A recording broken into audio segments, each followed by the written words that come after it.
الحمد لله والصلاة والسلام على رسول الله وعلى آله وصحبه ومن والاه اما بعد.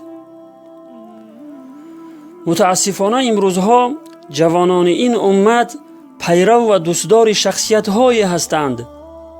به اصطلاح حاضره یعنی مخلص و فناتیک شخصیت های هستند که آنها را الگو و نمونه زندگی خود قرار داده اند و در همه کار از آنها پیروی می کنند.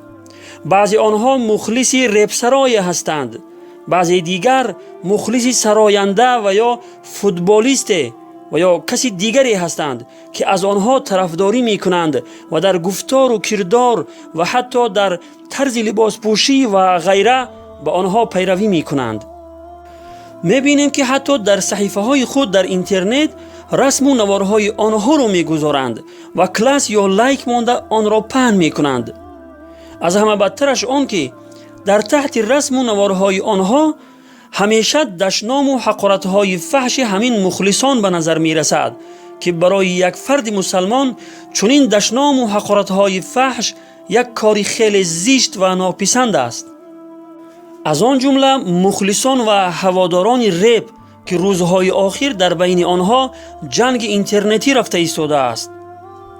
از پس اینترنت و یا در کامنتری ها چنان جنگ و نزاعی می کنند که یکدیگر را تحقیر و اهانت و دشنام و حقارت های فحش می کنند، بیخبر از آن که مسلمانند و روزی در پیشگاه خداوند از این کردار ناپسندشان پرسیده می شوند. پیام و مراجعت من برای همین گونه مخلصان است که ریب سرایان را دستگیری کرده خیال می کنند که کاری خیلی خوبی انجام می دهند، ولی بیخبر از آنند که آنها را در کار گناه یاری می دهند و خودشان هم کار گناه انجام می دهند. حالا آن که الله متعال در آیه دوم سوره مائده می فرماید استعیذ بالله و تعاونوا علی البر والتقوى ولا تعاونوا علی الاثم والعدوان واتقوا الله ان الله شدید العقاب. صدق الله العظیم. یعنی یکدیگر را یاری کنید بر نیکی و پرهیزگاری، یعنی یکدیگر را به کارهای نیک و کارهای ثواب یاری دهید و یاری نکنید بر گناه و تجاوز و از خدا بترسید زیرا عذاب خداوند سخت است.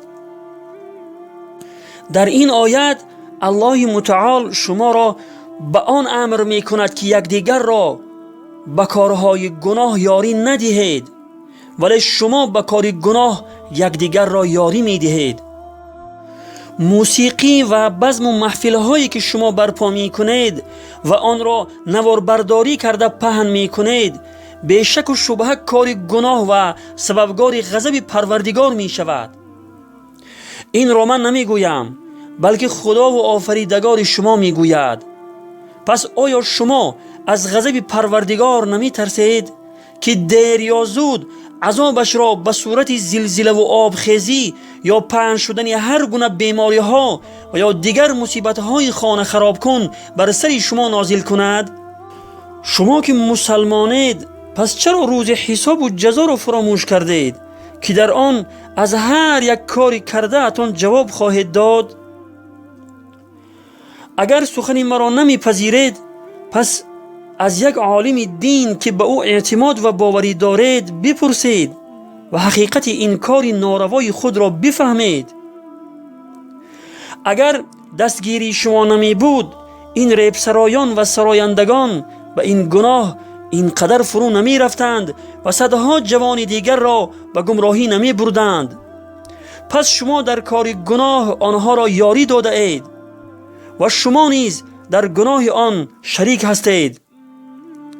قسم به خدا که اکثر شما را وقتی از شخصیت پیامبر خدا صلی الله علیه و سلم پرسیده شود که چه طعام را دوست می داشت یا چه لباس را دوست می داشت یا چند فرزند داشت و یا چگونه با همسران خود رفتار می کرد، هیچ یک شما جواب کافی داده نمی توانید. ولی اگر از ریب سرایان یا سرایندگان پرسیده شوید تمام ترجمه حال آنها را یک به یک گفته می دهید و آنها را برای خود نمونه زندگی قرار داده اید. حالا آنکه الله متعال بهترین نمونه زندگی را در طرز زندگی پیامبر خدا صلی الله علیه و سلم قرار داده است. برادران و خواهران عزیز، خوب گوش اندازید که خداوند در آیه 21 سوره احزاب چی می‌فرماید؟ استعیذ بالله لقد كان لكم في رسول الله اسوة حسنة لمن كان يرجو الله واليوم الآخر وذكر الله كثيرا صدق الله العظیم. یعنی یقیناً برای شما در زندگی رسول خدا سرمشق و نمونه نیکویی است برای آنان که به خدا و روز آخرت امید دارند و خدا را بسیار یاد می کنند. برادر و خواهر عزیز، کدامین سرمشق و نمونه برای شما بهتر است؟ پیروی از پیامبر خدا صلی الله علیه و سلم که او را خداوند برای ما سرمشق و نمونه قرار داده است، یا پیروی و طرفداری کردن از همین ریبسرایان و سرایندگان که معاونان شیطان هستند؟ پس اختیار با توست.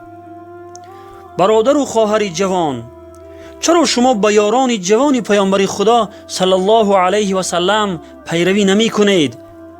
یک بار خود را سوال کنید که چرا آنها را خداوند در قرآن کریم تعریف کرده است؟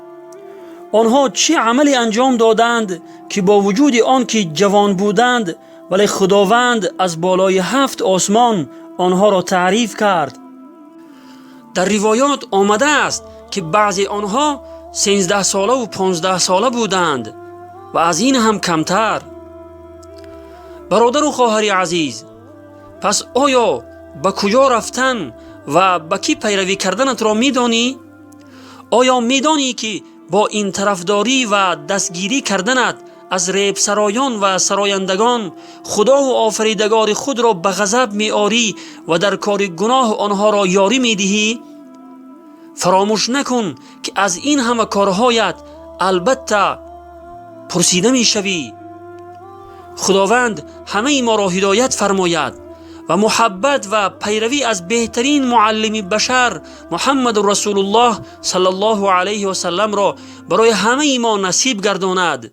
آمین یا رب العالمین و السلام علی من اتبع الهدى.